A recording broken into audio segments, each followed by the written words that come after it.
কেন? বাপ থাকলে মাথার চুল এরকম হবে কেন? বাপ তো বাপই, এক দাঁত খুলে দেবো, এভাবে চুল ছেড়েছো কেন? এটা তো সব ব্রাজিলের খেলোয়াড়ের আদর্শ, তুমি কেন এটা? ও তো ইহুদি, ও তো খ্রিস্টান।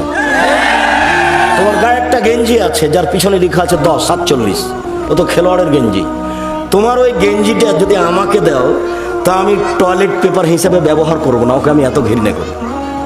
ওকে ফেলে দিয়ে থুতু দিব, থুতু দিব, দিয়ে পা দিয়ে ঠেলে ড্রেনে ফেলে দেবো তোমার গেঞ্জিটা আমার কাছে এত অপছন্দ। তুমি গেঞ্জি গায়ে দিয়ে আছো, তোমার মা আছে? কে বলেছে এটা তোমার মা? ওটা তোমার খালা। তুমি, তোমার বাপ, তোমার 14 গোষ্ঠী মিলে প্রমাণ করতে পারবে এটা তোমার মা।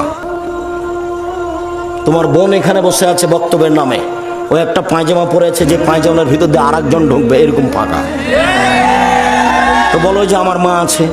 তোমার বোন এখানে একটা বসে আছে, স্কিন পায়জামা পরে আছে, এমন পায়জামা যাতে তো অঙ্গ প্রত্যঙ্গ বোঝা যায়, লজ্জা স্থানও বোঝা যায়, বলো তোমার মা আছে? ওটা তোমার মা? ওটা তোমার সৎ মা।